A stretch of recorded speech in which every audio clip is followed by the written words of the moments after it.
Hello everyone, সকলকে স্বাগত জানাই আমার আরও একটা নতুন ভিডিওতে। আজকে আমি তোমাদেরকে দেখাবো যে একটা ক্লের সাহায্যে কিভাবে কৃষ্ণচূড়া ফুল করবে। তো চলো দেখে নেওয়া যাক যে কিভাবে আমি কৃষ্ণচূড়া ফুলগুলো করে থাকি।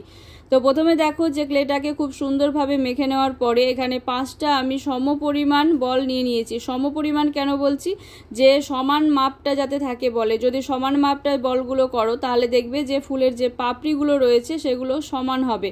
তো এই জন্য সমপরিমাণ 5টা বল তোমরা প্রথমেই করে নেবে। তারপর প্রত্যেকটা বল থেকে এক একটা পাপড়ি হবে। পাপড়িগুলো করার জন্য এইভাবে হাতের আঙুলের সাহায্যে চাপ দিয়ে এবং সামনের দিকটা একটু সরু করে রাখতে হবে এবং অপোজিট দিকটা দেখো যে একটু টুলসের সাহায্যে হালকা চাপ দিয়ে একটু ঢেউ খেলানো ভাবটা করে নিচ্ছি। কৃষ্ণচূড়া ফুলের পাপড়িগুলো এরকম টাইপের হয়ে থাকে, তো সেই জন্য যতটুকুটা রিয়েল ভাব আনা যায় সেটাই চেষ্টা করা হয়েছে। তো যাই হোক, এইভাবে প্রত্যেকটা পাপড়ি তোমাদেরকে করে নিতে হবে।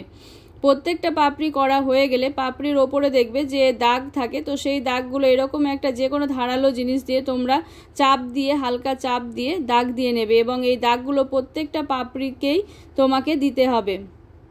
এইভাবে প্রত্যেকটা পাপড়িকে দাগ দিয়ে দিলে দেখবে যে পাপড়িগুলোকে মধ্যে একটা রিয়েল ভাব চলে আসবে। তো এইভাবে প্রত্যেকটা পাপড়িকেই তোমাদেরকে দাগগুলো দিয়ে নিতে হবে। দাগগুলো দেয়া হয়ে গেলে কৃষ্ণচূড়া ফুলের নিচের দেখবে একটা স্টারের মতো বৃন্তের টাইপের কিছু একটা থাকে। তো সেইটা করার জন্য প্রথমে অল্প একটু ক্লে গোল করে নিয়ে এইভাবে একটু চ্যাপটা করে নিয়ে একটা সার্কেল করে নিয়ে তার মধ্যে 5টা ভাগ করে নেব। এরকম একটা কাটার দিয়ে 5টা ভাগ করে নেবে এবং প্রত্যেকটা ভাগকে এবার আঙুলের সাহায্যে আমরা স্টার যে শেপ হয় সেই শেপটা করে নেব।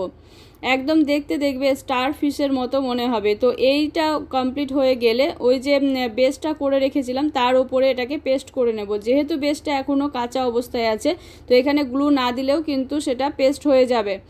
যদি সেক্ষেত্রে একটু শুকিয়ে যায় তাহলে তোমরা একটু গ্লু ইউজ করতে পারো। তারপরে যে প্রত্যেকটা পাপড়ি করে রেখেছিলাম কৃষ্ণচূড়া ফুলের সেই পাপড়িগুলোকে যেমন করে করছি সেইভাবে তোমরা পেস্ট করে নেবে।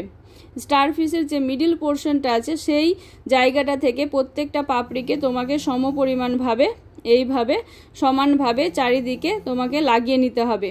তো এইভাবে প্রত্যেকটা পাপড়ি দেখো যে কিভাবে আমি লাগিয়ে নিচ্ছি এবং টুলসের সাহায্যে একটু ঠিক করে নিচ্ছি যদি এলোমেলো একটু এদিক ওদিক সরে গিয়ে থাকে।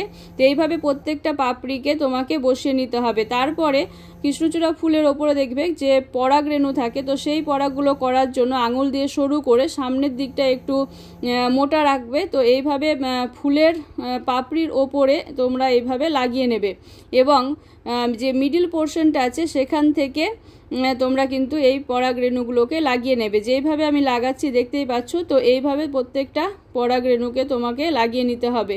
তো এইভাবে প্রত্যেকটা পরাগ লাগিয়ে নিলেই দেখো যে কৃষ্ণচূড়া ফুলটা প্রায় কমপ্লিট হয়ে যাবে। তো যাই হোক, কৃষ্ণচূড়া ফুলটা কমপ্লিট হয়ে গিয়েছে। তো কেমন লাগলো অবশ্যই জানাবে। দেখা হচ্ছে অন্য কোনো ভিডিওতে। ধন্যবাদ।